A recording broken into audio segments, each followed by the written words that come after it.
정용섭의 신학 공부 제6강 십자가와 부활에 관해서 예수의 공생애는 놀랍도록 단순하다. 짧게 잡으면 1년여, 늘려 잡으면 3년 정도로 추정되는 그의 활동은 갈릴리 호수 근처에서 제자들을 부르시고 하나님 나라를 선포하시다가 사마리아를 거쳐 유대 예루살렘에서 체포당하시고 십자가에 처형당했다는 말로 요약될 수 있다. 비록 출생에 관한 몇 설화와 소년 시절의 한 전승이 있기는 하지만 복음서 기자들이 공생애 이전의 삶에 대해서 침묵하고 있다는 사실은 그 이후의 사건만이 우리에게 의미가 있다는 말이다. 공생애 이후에 발생한 그의 운명은 십자가와 부활 사건을 기점으로 3등분된다. 갈릴리에서 예루살렘까지의 여정, 십자가 처형, 부활과 현현이 그것이다. 이 세 영역이 분명히 구분되기는 하지만 다른 한편으로 연속적이라고 보아야 한다. 공생애의 활동에 의한 결과로 그는 십자가 처형을 당했으며 십자가 처형이 일어났기 때문에 그는 죽은 자로부터의 부활에 이르게 되었다. 거꾸로 본다면 그의 부활로 인해서 그의 십자가는 단지 인간적인 실패로 끝나지 않고 승리의 초석이 될 수 있었으며 이런 십자가와 부활로 인해서 그의 공적 활동은 구원론적 빛을 담지하게 되었다. 예수의 운명에서 발생했던 이 세 사건은 예수를 메시아이며 하나님의 아들로 해명하는 변증법적 토대라 할 수 있다. 이제 십자가와 부활의 실체와 의미를 추적함으로써 기독교 신앙의 본질에 접근하려고 한다. 우선 예수와 십자가의 관계를 심층적으로 들여다보는 것으로 시작하자. 예수와 십자가. 예수의 예루살렘 입성으로부터 시작해서 십자가에 처형당하는 순간까지가 바로 예수의 순환설화에 해당된다. 이 순환설화의 정점은 십자가 처형이다. 예수는 목요일 밤에 체포당하시고 금요일에 십자가에 처형당하신다. 예수가 처형당하신 십자가는 우리 기독교의 구원론에서 중심이다. 이미 신약 성서가 구약의 근거에서 십자가의 구원론적 의미를 충실하게 해명하고 있으며 2000년 신학의 역사도 역시 이런 작업에 충실했다. 예수의 십자가는 우선 우리의 죄를 대속하는 사건이다. 죄는 반드시 피와 죽음을 통해서만 해결될 수 있기 때문에 예수가 그 일을 감당하셨다는 것이다. 죄가 용서받는 사건이라는 점에서 십자가는 하나님과 인간 사이에 막혔던 담을 허물어내는 사건이기도 하다. 예수가 십자가에서 처형당했을 때 예루살렘 성전 지성소의 장막이 갈라졌다는 보도가 바로 이런 신학적 의미를 상징적으로 확인하는 것이다. 여기서 우리는 두 가지 질문을 제시하고 나름으로 대답을 찾고자 한다. 첫째, 예수님은 십자가 처형을 의도한 것일까? 둘째, 인류를 구원하는데 십자가 처형이 반드시 필요한 것일까?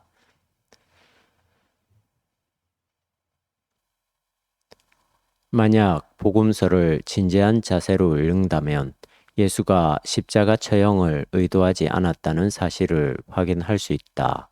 예수는 겟세마네 동산에서 기도하시면서 가능한 대로 그런 죽음을 피하고 싶어 하셨다.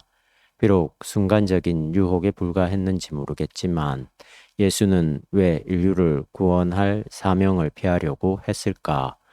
예수도 인간이셨기 때문에 순간적으로 죽음이 두려웠기 때문이라고 말할 수는 없다.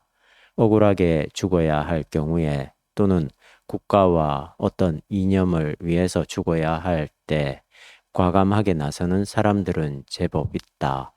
예수가 하나님의 아들이라고 한다면 죽음을 두려워해야 할 이유가 없는데도 불구하고 성서는 예수님의 그런 약한 모습을 숨기지 않고 있다. 그 속사정이 무엇일까? 이런 질문은 두 번째 질문과 연관된다.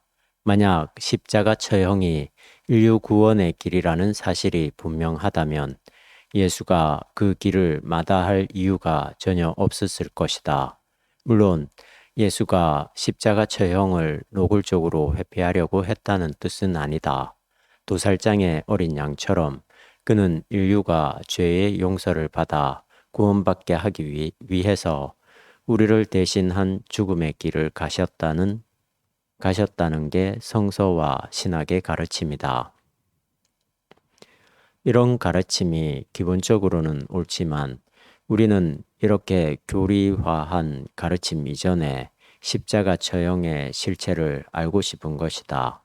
물론 그것을 모른다고 해서 심각한 문제가 벌어지는 건 아니지만 도그마가 담고 있는 어떤 세계 혹은 개념을 심층적으로 풀지 않으면 기독교 신앙은 형해화의 길을 가기 때문에 비록 귀찮거나 불안하다고 하더라도 근본에 계속 질문해야만 한다. 다시 질문하자. 예수가 반드시 십자가에 처형당해야만 인류가 구원받는 것일까? 예수의 십자가는 역사의 결과로서, 더 정확하게 말해서 예수의 운명의 결과로서 우리에게 주어진 것이지 처음부터 그렇게 의도된 것 또는 그렇게 결정된 것은 아니다. 만약 역사를 그렇게 결정론적으로 접근하게 되면 기독교의 신앙을 강화할 수 있을지는 몰라도 심화할 수는 없다. 이미 신약 성서 기자들이 예수의 십자가가 그 당시에 무슨 의미인지 잘 설명하고 있다. 바울에 따르면 고린도전서 1장 23절 바울에 따르면 십자가는 유대인들에게는 거리끼는 것이고 헬라인들에게는 미련한 것이었다. 2000년 전 그 당시에는 실제로 그런 상황이었다. 아무도 하나님의 구원이 십자가 사건으로 가능하다고 예측할 수 없었다는 말이다. 예수의 제자들도 그래서 십자가의 죽음을 암시한 예수의 말을 듣고 뜯어 말릴 수밖에 없었다. 그렇다면 이제 한 걸음 더 나아가서 이런 질문이 가능하다. 예수는 십자가가 인류를 구원할 길이라는 사실을 알고 있었을까? 물론 복음서에 예수가 십자가 죽음과 부활을 몇 번 예고하신 적이 있지만 그런 진술은 훨씬 많은 역사 비평이 필요한 대목들이다. 당연히 예수가 죽음을 의식하셨을 테지만 그런 구체적인 언급은 훨씬 후대의 기독교 공동체의 신앙 고백일 가능성이 높다. 예수마저 십자가 처형을 통한 인류의 구원을 정확하게 몰랐다면 예수가 당하신 십자가 처형의 의미는 손상당하는 것일까? 전혀 그렇지 않다. 오히려 몰랐기 때문에 그 십자가의 의미가 훨씬 빛난다. 십자가 처형 사건에서 중요한 것은 십자가 자체가 아니라 거기에까지 이르게 된 예수의 순종이다. 십자가를 지시기까지 하나님 아버지에게 순종했다는 사실이 핵심이다. 예수가 그 당시에 태어나셨기 때문에, 즉 로마의 식민지에서 태어나셨기 때문에 십자가로 죽으신 것이지, 다른 시대, 다른 나라에서 태어나셨다면 전혀 다른 모습으로 죽으셨을 것이다. 그렇다면 십자가는 우리에게 무의미하다는 말인가? 아니다. 이미 예수의 순종을 통해서 인류의 죄를 대속하는 사건으로 지향된 이후에는 십자가만이 우리가 구원받을 길이다. 불가역의 원리라는 물리학적 개념과 마찬가지로 구원의 역사가 실행된 다음에는 그 이외의 구원의 길은 가능하지 않다. 다만 우리가 십자가를 어떤 마술적인 힘으로 생각하지 말자는 말이다. 그 십자가는 예수라는 분의 철저한 순종에 의한 결과이지 십자가가 원래의 목표는 아니었다는 점을 정확하게 이해해야 한다. 이런 근본적인 의미를 모르고 십자가를 단지 교리적으로만 안다면 십자가 사건은 독단적인 교리로 남거나 아니면 종교적 감상주의의 대상으로 떨어질 것이다. 십자가가 구원의 길이라는 명제는 우리에게 너무나 당연한 진리이지만 그것이 가리키는 실체는 혹은 그것의 영적인 의미는 앞으로도 더 많은 논의를 통해서 심화되어야 할 것이다. 왜냐하면 우리가 언급해야 할 그 구원의 리얼리티는 이미 닫힌 체계가 아니기 때문이다. 일단 이렇게 정리하고 넘어가자. 이 명제는 우리가 십자가를 통해서 하나님과 화해한다는 의미이겠지만 좀 더 실질적인 차원에서 본다면 예수의 십자가 이후로 이 세상의 실패가 실패로 끝나는 일은 없게 되었다는 의미이다. 왜냐하면 실제로 한 인생의 처절한 실패인 십자가가 바로 인류 구원의 길이 되었기 때문이다. 다른 말로 이제 인간이 성취할 수 있는 구원의 길은 어디에도 없다. 인간은 결코 십자가를 성취하려고 하지 않기 때문이다. 사회적인 성취, 목회적인 성취도 결국 구원의 길과는 거리가 멀다. 십자가 사건의 구원론적인 의미를 우리가 실질적으로 포착하기 위해서는 그것의 주술적인 효과보다는 그것의 변증법적인 성격을 이해해야만 한다. 바로 위에서 언급한 대로 인간을 구원하는 예수의 십자가는 단순한 화해, 승리라기보다는 오히려 분열, 실패를 통한 것이었다는 게 바로 그것이다. 십자가를 자신의 사명이 실패한 것으로 생각했을 것이라는 사실을 그가 십자가에 처형당하는 순간에 외친 외마디에서 소위 가상칠언 중에 한 대목에서 간접적으로 발견할 수 있다. 엘리 엘리 라마 사박다니. 마태복음은 예수가 십자가 위에서 외치신 이 말씀을 이렇게 번역하고 있다. 나의 하나님, 어찌하여 나를 버리셨나이까? 마태복음 27장 36절. 거기 섰던 어떤 사람들은 예수가 엘리야를 부르는 소리로 들었다고 한다. 엘로힘의 엘과 임마누엘의 엘 또는 엘샤다이의 엘은 모든 고대 근동에서 거룩하고 능력 있는 신에 대한 명칭으로 불리던 것이다. 그들은 좋은 뜻의 이 단어를 자식들의 이름에도 붙여주곤 했을 것이다. 육신적으로나 정신적으로 거의 죽음의 상태에 빠진 예수가 약간 흐린 발음으로 내쏟은 이 호소가 불수레를 타고 승천한 엘리야의 도움을 받으려 한 마지막 몸부림이 아니었겠는가 하고 생각한 이들이 있었던 것 같다. 그러나 마태는 예수의 이 절규를 아주 정확하게 전달해 주고 있다. 나의 하나님, 어찌하여 나를 버리십니까?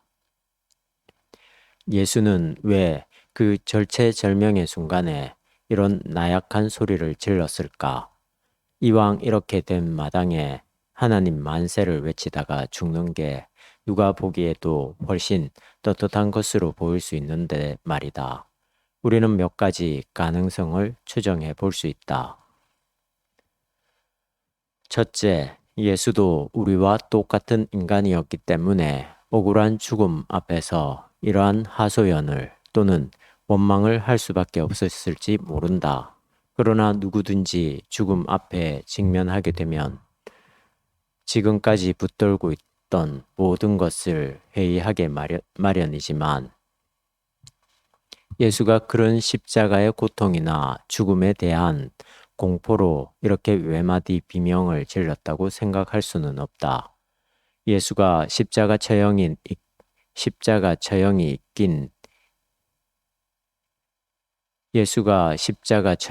있는 전날 밤 겟세마네 동산에서 인간적인 고통을 토로했다는 사실에서 십자가의 죽음이 주는 두려움, 운운하는 이들이 있는데 별로 타당한 주장이 아니다. 왜냐하면 그런 죽음 자체는 비록 두려운 것이기는 하지만 인간의 의지를 통해서 극복될 수 있는 것이기도 하기 때문이다. 아마 상당히 많은 유대의 민족주의자들은 십자가 처형을 당하면서도 당당하게 민족의 독립을 외쳤을 것이다.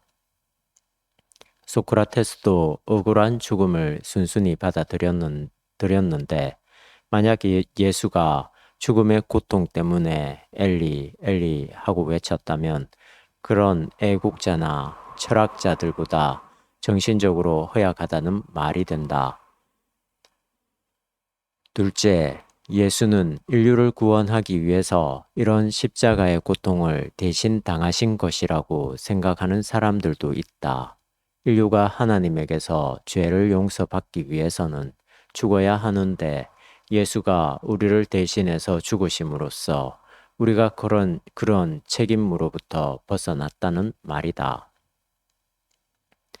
예수가 우리를 대신해서 죽으심으로써 우리가 그런 책임으로부터 벗어났다는 말이다. 이런 생각은 예수의 십자가 사건을 너무나 감상적인 차원으로, 너무나 도식적인 차원으로 격화시키는 태도이다.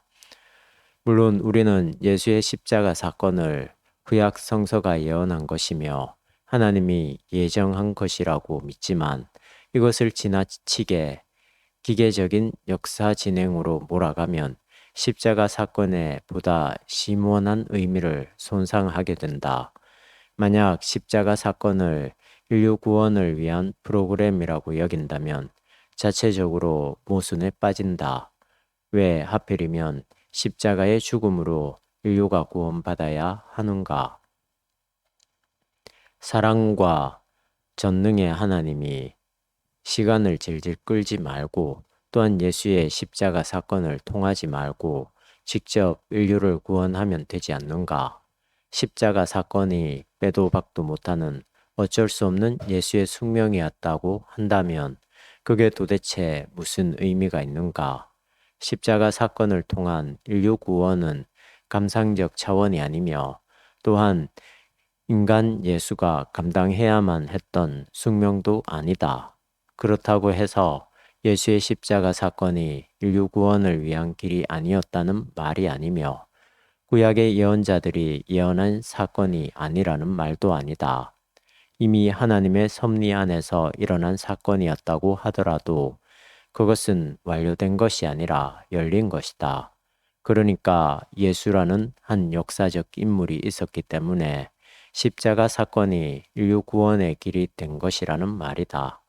이렇듯 역사는 고정된 길을 가는 게 아니라 종말에 이르기까지 열린 길을 간다. 이런 점에서 우리 기독교인은 역사적 책임이 크다. 역사를 구원의 길이 되게 할 수도 있고 멸망의 길이 되게 할 수도 있다는 말이다. 셋째, 엘리라는 예수님의 절규는 하나님으로부터의 유기가 오히려 구원의 단초라는 사실을 우리에게 가르쳐주는 사건이다. 이것이 바로 오늘 예수의 외침에 담긴 핵심적인 의미이다. 아마 예수는 십자가에 달려서 실제로 하나님으로부터 버림을 받았다는 생각을 했을 것이다. 우리가 이미 종교적으로 정화된 의미의 십자가가 아니라 2000년 전 그 당시의 의미로 십자가를 생각할 수 있다면 이러한 버림받음의 사태를 이해할 수 있을 것이다. 오늘의 기독교인들은 십자가의 죽음을 구원의 길이라고 당연하게 생각하겠지만 그 당시는 오히려 정반대였기 때문이다. 십자가 처형을 당한다는 것은 예수가 가르치고 행했던 모든 것이 수포로 돌아간다는 의미이다. 모든 사람들이 거리끼는 사건이며 미련한 것으로 여기는 사건이라는 점에서 십자가는 모든 것의 좌절을 가리킨다. 그런데 예수 자신도 예상하지 못했던 사건이 이 십자가로부터 시작하게 되었다. 기독교는 바로 이 역사의 반전에 기대어 있다. 모든 것을 잃은 사람에게서 모든 이들이 구원을 얻게 되었다는 말이다. 판넨베르크는 이렇게 진술한 적이 있다. 예수의 십자가 사건 이후로는 이제 인간의 그 어떤 실패도 더 이상 실패로 남아있지 않게 되었다는 말이다. 말하자면 인간 자신에게는 실패와 성공을 가늠할 만한 능력이 없다는 사실에 대한 선언이 바로 십자가 사건이 담지하고 있는 신학적 의미이다. 오늘 한국의 기독교는 이상하게도 십자가와는 정반대의 길을 가고 있다. 십자가와는 전혀 다른 성공 신화가 득세하고 있다. 예수를 믿으면 모든 게 잘 된다는 식으로 설교하고 가르치고 있다. 소위 청부론이 불거지는 일도 있다. 기독교인들도 깨끗한 부자가 될 수 있으며 그것이 신앙적으로 건강한 것이라는 주장이다. 이런 어처구니 없는 주장이 어떻게 일어날 수 있는지 모르겠다. 이런 주장은 기독교 신앙이라기보다는 기독교 신앙이라는 명분만 있지 실제로는 물질 만능주의적 시대 정신과 결탁하는 것이다. 구약의 예언자들이 이스라엘 백성들을 향한 경고인 가나안의 바알을 섬기지 말라에서 알 수 있듯이 사람들은 늘 이런 시대 정신의 유혹을 받기 마련이다. 그렇다고 해서 기독교인은 무조건 가난해야 한다는 말이 아니다. 기독교 신앙은 이런 문제들과 차원을 달리 한다는 뜻이다. 즉, 하나님으로부터 버림을 받았다고 생각되는 처지에 있는 사람에게서도 역시 하나님의 구원이 발생한다는 사실을 증거하는 것이 바로 기독교의 사명이다. 이 말은 곧 이 세상에서 성공하는 것으로 구원받을 수 없다는 경고이기도 하다. 출세했다든지 망했다는 우리의 판단과 전혀 상관없이 하나님이 숨겨진 방식으로 자신의 구원 행위를 펼치고 있다는 사실을 십자가에서 발견한다. 지금 십자가에 달린 채 하나님 왜 나를 버리십니까? 라고 하소연하는 예수보다 더 비참한 지경에 빠져 있는 사람은 세상에 없다. 우리가 가난하든 병들었든 외롭든 상관없이 지금 우리는 이렇게 생명을 유지하고 있다. 비록 우리가 이 세상에서 아무런 희망이 없는 상태에 빠진다고 하더라도 하나님의 구원은 우리가 예상하지 못한 방식으로 다가올 것이다. 하늘로부터의 구원에 우리의 마음을 열고 살아야 하는데도 불구하고 우리는 지나치게 자기 자신에 대한 염려로 인해서 정말 소중한 것을 모두 잃어버리고 만다. 교회도 여전히 그것을 놓치고 허둥대며 쓸데없는 것에 힘을 소진하고 있다. 하나님에게 버림받은 것 같은 상태에서도 새싹 돋듯 일어나는 생명과 구원의 기쁨이 가상칠언 첫 말씀에 들어있는 가르침이 아닐까 생각한다. 부활의 현실성. 복음서와 사도신경을 비롯해서 모든 기독교의 문헌과 고백문들은 예수가 십자가에 처형당한 것으로 모든 게 끝난 게 아니라 그가 죽은 자로부터 다시 살아났다고 증언한다. 만약 예수에게서 부활 사건이 없었다면 어떻게 되었을까? 사람들의 양심을 찌르는 예수의 경고들과 그의 모범적인 삶만으로도 기독교라는 한 종교가 역사 안에 등장하는 일이 가능했을까? 역사를 가정해서 볼 수 없지만 기독교의 입장에서 본다면 부활이 없는 한 기독교도 없다. 기독교는 이 세상을 인간답게 만들거나 혁명을 일으키거나 심리적으로 위로하는 차원이 아니라 예수의 부활 사건에 근거해서 이 세상을 전혀 다르게 이해하기 시작했으며 전혀 다른 방식의 세계 완성을 희망하게 되었기 때문이다. 과연 부활의 실체와 그 의미는 무엇인가? 간혹 3월 하순경에 부활절이 오는 경우가 있기는 하지만 대개는 4월에 부활절이 들어있다. 추수감사절, 성탄절과 아울러서 기독교의 3대 절기의 하나인 부활절은 기독교 신앙의 본질과 가장 밀접하게 연관되어 있는데도 신자들은 이 부활절을 하나의 절기 이상으로 생각하지 않는 경향이 있다. 예수님이 직접 부활했건 하지 않았건 그리고 우리가 앞으로 부활하건 하지 않건 상관없이 그저 하나의 절기로서만 지킬 뿐이다. 여기에는 부활에 대한 두 가지 잘못된 이해가 깔려 있다. 하나는 부활을 죽었다가 다시 살았다는 사실에만 초점을 맞추는 이해를 말한다. 죽지 않고 늙지 않고 젊고 건강하게 살고 싶은 인간의 욕망에 토대를 두고 예수의 부활을 주술적인 의미에서 이해하는 것을 말한다. 분명한 사실은 예수님의 부활은 죽기 이전의 본 모습으로 다시 돌아왔다는 뜻이 아니라는 것이다. 간혹 오늘의 기독교에서도 누가 죽어서 천당에 갔다가 다시 돌아왔다는 이야기가 돌아다니기도 한다. 그런 이야기가 책으로 나와서 베스트셀러까지 되는 실정이니까 인간이 다시 살고 싶다는 욕망은 거의 숙명적인 것이라 할 만하다. 아무리 그렇다고 하더라도 우리는 예수의 부활을 마술적인 차원에서 이해함으로써 그것이 말하려는 근본 의미를 훼손시키지 말아야 한다. 다른 하나는 예수의 부활을 단순히 인간의 실존적 경험으로 격화시키는 태도이다. 불트만 신학의 특징이라 할 실존주의 신학은 예수 부활의 역사성에는 아무런 무게가 없으며 단지 제자들의 실존적 경험이 핵심이라고 주장한다. 오늘의 적지 않은 지성적 기독교인들은 이런 주장에 솔깃해할 것이다. 실증적 과학주의에 사로잡힌 사람들에게 예수의 부활은 납득할 수 없는 신화적 사건이기 때문에 단지 실존적 경험으로서만 의미가 있다. 부활 사건은 예수의 제자들에게 예수의 극진한 사랑이 다시 살아난 것이라고 말이다.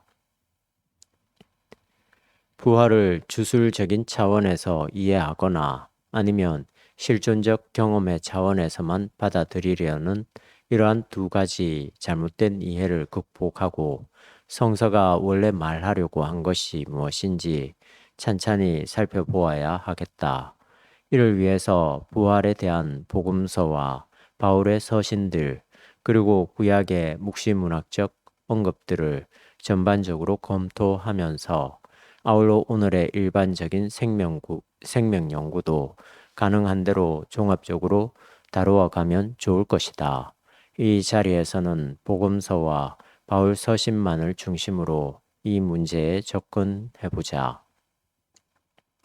복음서가 보도하고 있는 예수의 부활 사건은 어떤 명백한 논리적 구조가 아니라 자신들도 예상할 수 없었던 현상에 대한 솔직하고 산만한 그래서 비논리적인 진술 형식을 띠고 있다.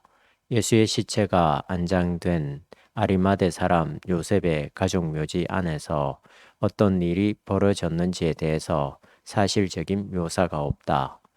마술적인 사건이라고 한다면 그리고 제자들의 어떤 의도가 숨어 있었다면 그럴듯한 사건 묘사가 있었을 텐데 예수 부활 보도에는 그런 설명이 하나도 없었다.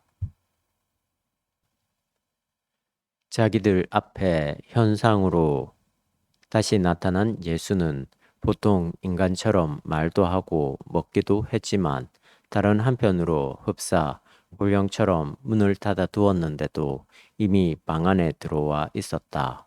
이 부활한 예수는 여러 사람들이 모인 곳에도 나타났고 어떤 때는 고향으로 돌아가는 2명의 제자들에게 나타나기도 했고 바울의 보도에 의하면 많은 사람들 앞에 그리고 자기에게도 나타났다. 부활한 예수의 나타남에 대한 신약 성서의 보도는 일관성을 보이지 않고 단지 죽었다가 다시 나타났다는 이 2가지 사실에만 집중되고 있다. 한 걸음 나가서 이 부활한 예수는 결국 승천 사건으로 그들에게서 사라진다. 그러니까 예수는 역사 안에서 33년 동안 사람들과 함께 있다가 3일 동안 죽음의 상태에 들어갔으며 다시 나타나서 40일 동안 제자들과 지내다가 결국 하늘나라로 옮기셨다는 말이 된다. 바울은 그 유명한 부활장인 고린도전서 15장에서 이 부활 문제를 매우 수려한 문체로 서술하고 있다. 예수의 부활이 얼마나 확실한가 하는 점을 여러 증인이 살아있다는 사실에 근거해서 확증한 후에 우리도 역시 그렇게 부활한다는 점을 증언한다. 그는 결국 이렇게 말한다. 보라, 내가 너희에게 비밀을 말하노니 우리가 다 잠잘 것이 아니요 마지막 나팔에 순식간에 호련히 다 변화하리니 나팔 소리가 나매 죽은 자들이 썩지 아니할 것으로 다시 살고 우리도 변화하리라. 이 썩을 것이 불과 불 썩지 아니할 것을 입겠고 이 죽을 것이 죽지 아니함을 입으리라. 고린도전서 15장 51에서 53절. 이 구절에서 핵심은 변화와 있는다에 있다. 즉, 우리의 부활은 결국 새로운 생명으로 변화한다는 것을 말하는데 이것은 우리의 능력으로가 아니라 이미 그렇게 변화한 분의 능력으로 옷을 갈아입듯이 그렇게 된다는 뜻이다. 부활은 곧 우리가 이 땅에서 확인할 수 없는 생명 양식으로 변화하는 것이다. 이 땅에서 우리가 확인할 수 있는 모든 것은 다 썩기 때문에 이런 것과 전혀 차원을 달리하는 생명 형식으로 갈아입는 것이다. 그게 구체적으로 무엇이냐에 대해서 우리는 명확한 답변을 제공할 수 없다. 왜냐하면 우리의 인식은 늘 시간과 공간이라는 범주 안에 있기 때문이다. 우리는 이 문제를 소극적 방식으로 이렇게 규정할 수 있을 뿐이다. 썩지 않는 생명이라고 말이다. 그런 썩지 않는 생명이 예수를 통해서 우리에게 덧입혀진다고 말이다. 그것이 구체적으로 무엇일까? 육체의 부활에 관한 질문. 이 대목은 오트의 신학해제 239에서 241을 요약했다. 우리가 예수 부활 문제를 생각할 때 특히 단지 혼령의 상태가 아니라 몸으로의 부활 문제를 생각할 때 다음과 같은 질문이 핵심이다. 죽었던 예수를 일정한 수의 사람들이 보았다는 사실은 역사가에게 받아들여질 수 있는 것일까?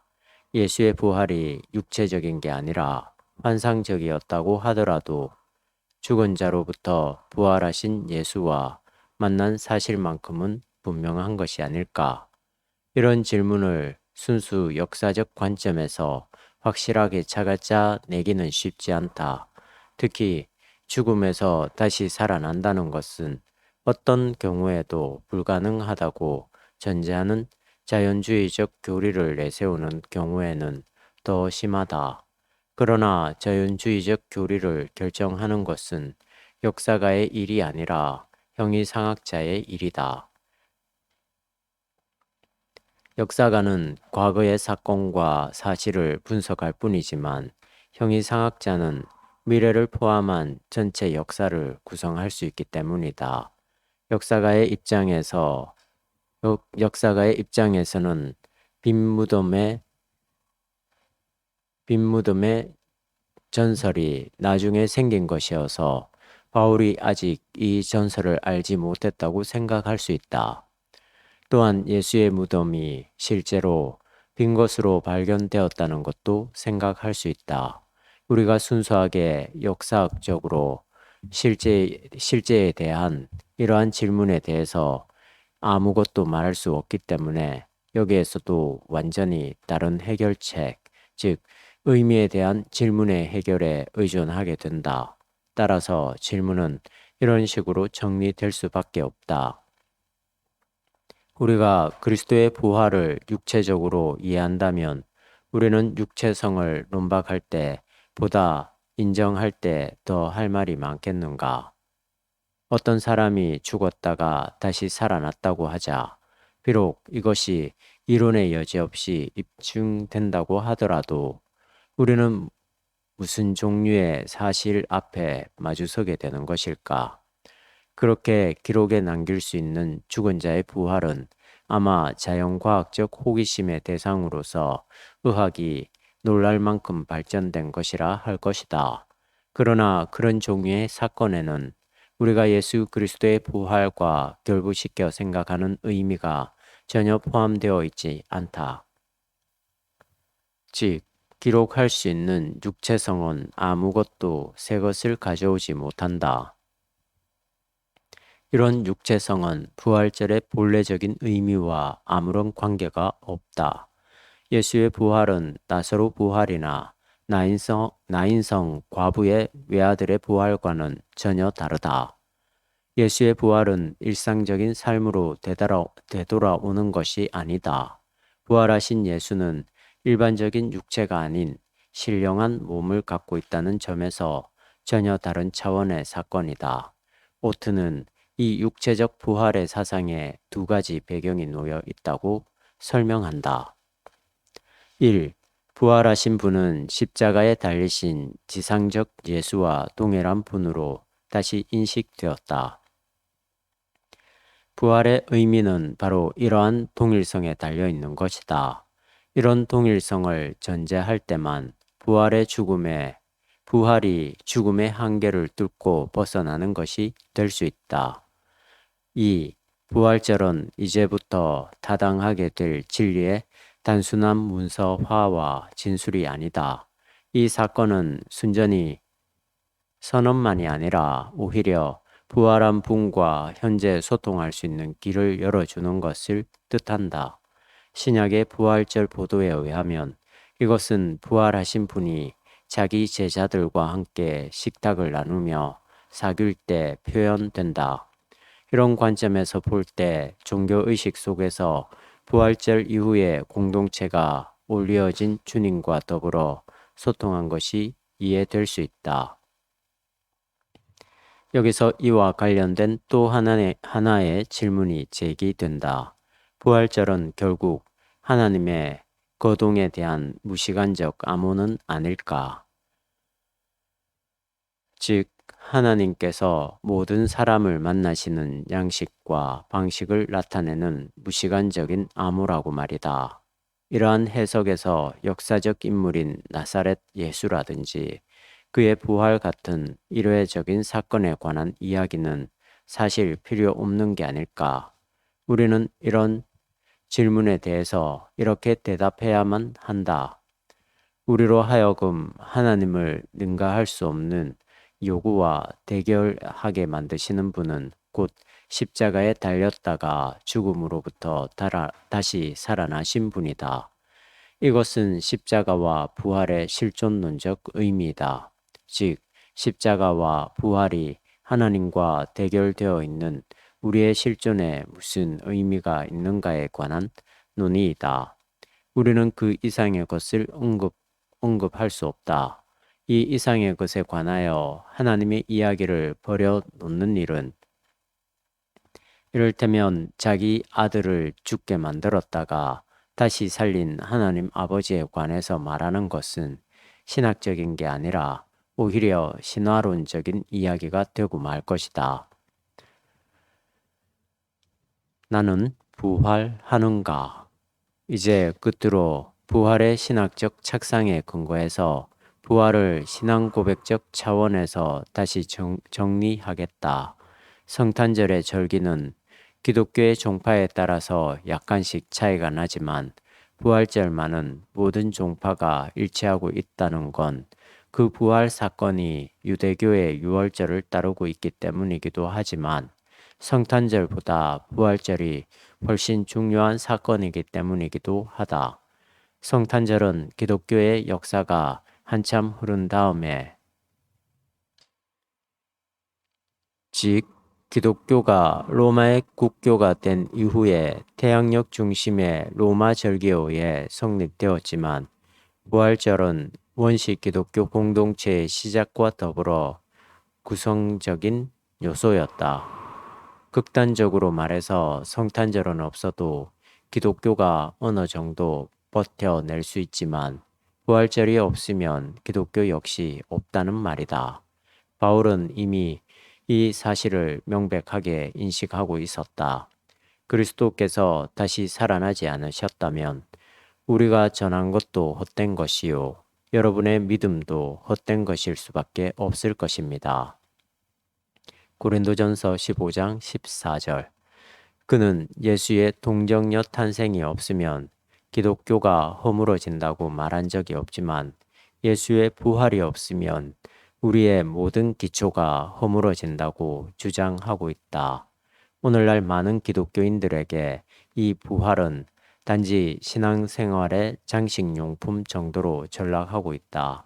기껏해야 1년에 한 번 부활절을 맞아서 부활에 관한 설교를 듣는 게 우리와 관계된 부활신앙의 모든 것이다. 부활절 자체도 우리에게는 어떤 요란스러운 부활절 행사로 각인될 뿐이지 부활 사건의 깊이로 들어가거나 그것 자체를 진지하게 질문하는 일은 별로 일어나지 않는다. 기독교를 지탱시키는 이 부활 사건이 우리의 신앙에서 주변적인 요소로 전락하게 된 이유는 무엇일까? 가장 핵심적으로는 현대 기독교인들이 명분으로는 부활을 믿는다고 하지만 실제로는 거의 믿지 않을 뿐만 아니라 관심도 없다는 게 우선적인 이유이다. 현대인들이 받아온 자연과학적 교육과 물질 중심의 경험은 기본적으로 부활을 거부한다. 단지 사도신경의 문장으로만 부활을 고백할 뿐이지 실제로는 철저하게 다른 방식으로 살아가는 현대 기독교인들이 부활에 관심을 가질 수는 없을 것이다. 그들은 부활절이 되면 어쩔 수 없이 예수님이 부활하셨다고 외치기는 하지만 실제로는 그런 일은 일어날 수 없다는 생각에 훨씬 강하게 기울어져 있다. 거꾸로 여전히 열광적인 형태로 부활을 믿는 사람들이 더 정확하게는 믿고 싶어 하는 사람들이 있다. 부활에 관한 그들의 믿음과 확신은 이 세상의 모든 합리적인 인식론까지 완전히 부정하는 단계까지 발전한다. 그런데 부활을 믿지 못하는 신자들이나 지나치게 열광적으로 믿는 사람들이나 그 무의식 깊은 곳에는 죽은 자로부터의 부활이 무엇인지 잘 모른다는 불안이 자리하고 있는 것 같다. 이 불안이 부활절의 이벤트화로 나타난다. 많은 교회들이 부활절 전 일주일 동안 고난주간에 특별 새벽 기도회를 개최하고 목요일에는 세족식과 성찬식을 거행하고 교회에 따라서 칸타타를 중심으로 음악 예배를 드린다. 그 모든 것들이 우리의 신앙 생활에서 중요한 기능을 감당한다는 건 분명하다. 그러나 거기에는 부활 사건에 관한 진정한 관심과 참여라기보다는 신자들의 신앙적 열정을 강화하려는 행사에 머물러 있다는 데에 문제가 있다. 흡사 부모님의 생일을 축하한다는 명분으로 모이기는 하지만 실제로는 부모님을 향한 마음은 별로 없고 그저 자기들끼리 많이 먹고 노는데 모든 열정을 쏟는 후손들의 태도와 비슷하다. 부활 사건의 영적인 차원에서 진지하게 관심을 기울이는 태도와 자신들의 신앙적 열정에 빠지는 태도를 구분하기는 쉽지 않지만 이 차이는 결정적으로 중요하다. 전자의 경우에는 진리와 생명의 영이 주체로 작용하지만 후자의 경우에는 그럴듯하게 보인 신자들의 인간적 욕심이 혹은 인간의 감정과 심리가 주체로 작용하기 때문이다. 이 차이를 우리가 어떻게 분간할 수 있을까? 간단한 문제가 아니지만 설교 행위와 연관해서 일단 이렇게 설명해보자. 우리는 예수가 부활하셨다는 사실을 믿으라고 강요당한다.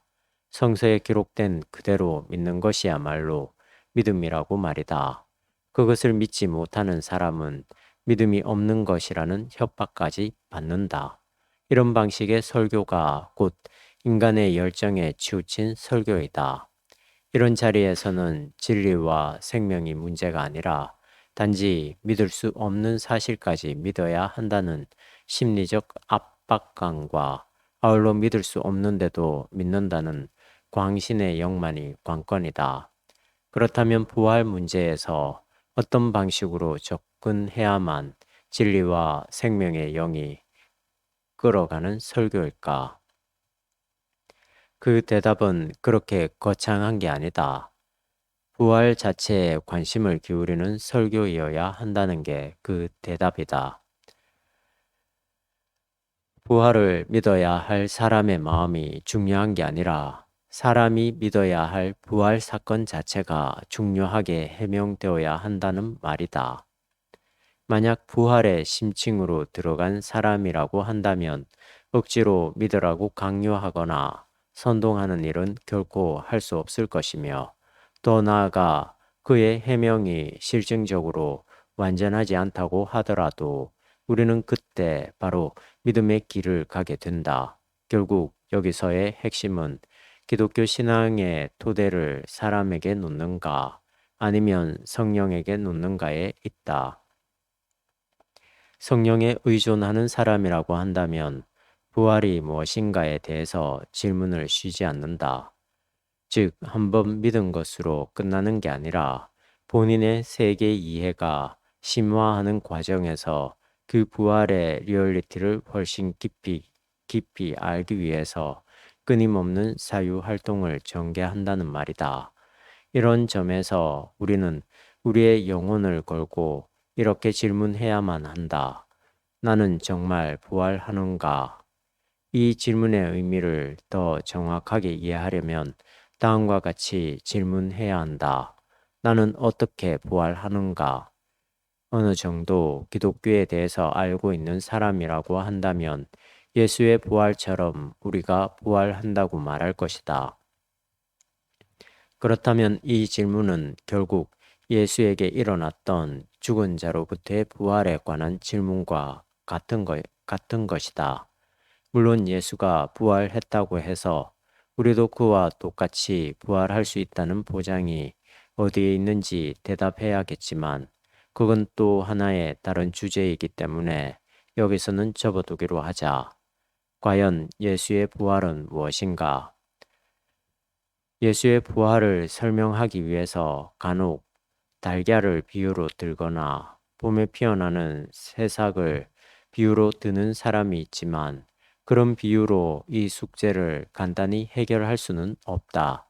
달걀에서 병아리가 나온다고 하더라도 그 병아리는 얼마 지나지 않아 결국 죽어야 하며 봄의 새싹도 가을이 되면 결국 죽어야 한다면 그런 현상은 예수의 부활이기보다는 오히려 불교에서 말하는 윤회에 가까울지 모르겠다. 예수의 부활을 해명하기 위해서는 일단 성서의 증언들을 면밀하게 살펴야 하고 존재와 생명에 관한 철학의 도움도 받아야 하겠지만 결정적으로는 성서와 철학적 사유에 근거해서 신학적으로 해석하는 길밖에는 다른 길이 없다. 이런 작업의 역사는 2000년 기독교 역사만큼 오래되었고 그 양도 풍부하다. 여기서 이런 역사를 모두 검토하지 말고 몇 대목으로 그 윤곽만 잡으려고 한다. 1. 예수의 부활은 죽었다가 단순히 다시 살아난 게 아니라 전혀 다른 생명으로 변화한 사건이다. 예수의 부활에 관한 복음서의 보도가 일목요연하지 않은 이유는 부활의 예수가 우리의 인식 방식으로는 충분히 담아낼 수 없는 생명으로 변화했기 때문이다. 2. 예수의 부활은 죽은 자로부터의 보편적인 부활에 근거하고 있다. 만일 죽은 자가 부활하는 일이 없다면 그리스도께서도 다시 살아나실 리가 없다라는 바울의 진술이 바로 그 사실을 가리킨다. 따라서 오늘 예수의 부활을 변증하려는 신학자와 설교자라고 한다면 죽은 자로부터의 보편적인 부활 가능성을 탐색해내야만 한다. 과연 이런 작업이 가능할까? 현대 물리학은 인간의 보편적인 부활을 용납할 수 있을까? 3. 따라서 기독교는 한 사람의 운명이 출생과 죽음으로 끝장나는 것처럼 보이는 이 현실의 삶이 전혀 새로운 차원의 생명으로 들어가야 할 영적인 영역을 확보해야만 한다. 그런 영적인 영역은 막연한 게 아니라 이미 초기 기독교 공동체가 인식하고 있던 그런 세계이다. 이 영역은 우리가 하나님이라고 부르는 그 궁극적 현실이다. 문제는 그 하나님을 어떻게 해명해 낼 수 있는가 하는 것이다.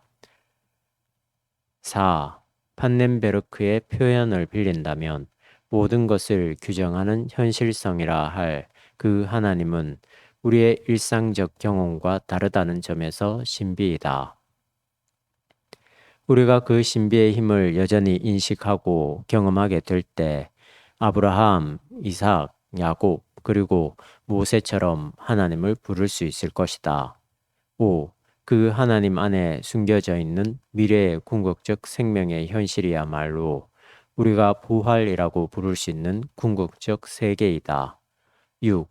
그런데 그 궁극적 생명은 아직 우리에게 현실로 다가오지는 않았다. 7. 다만 역사적 예수에게서 부활이 선취되었다. 8. 예수에게 선취된 그 궁극적 생명은 곧 죽은 자로부터의 부활이다. 여기서 죽은 자는 무엇인가? 죽은 자는 사물에 불과하다. 이런 사물과 생명과는 극단적으로 다른 영역이다. 모든 생명을 사물로 돌려놓는 죽음이 예수에게서 극복되었다는 것은 결국 우리의 삶이 더 이상 사물로 돌아가지 않는 궁극적인 생명을 얻을 수 있는 길이 열렸다는 뜻이다.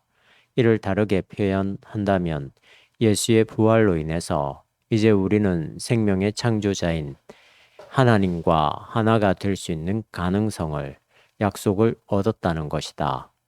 이런 몇 가지 관점을 전제하고 다시 나는 정말 부활하는가를 질문해야 한다.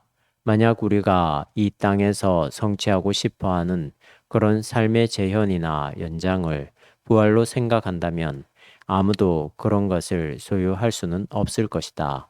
우리가 아직 하나님을 완전하게 인식할 수 없는 것처럼 부활도 역시 그렇다고 보아야 한다. 부활이 불확실하다거나 하나님의 존재 여부가 불확실하다는 말이 아니라 그런 절대적인 세계는 전혀 다른 방식으로 존재하기 때문에 또한 현재 우리에게 인식되고 있는 것들은 늘 잠정적이기 때문에 우리는 종말의 빛 안에서만 그 세계를 언급할 수 있다는 말이다. 비록 우리가 지금 종말에 직면하지 못한 상태이지만 그 종말의 빛은 이미 그곳에서 이곳을 향해 빛을 비추고 있다. 그 빛을 의식하는 영적인 사람들은 부활의 희망 안에서 현재의 수고를 넉넉하게 지고 갈 수 있을 것이다.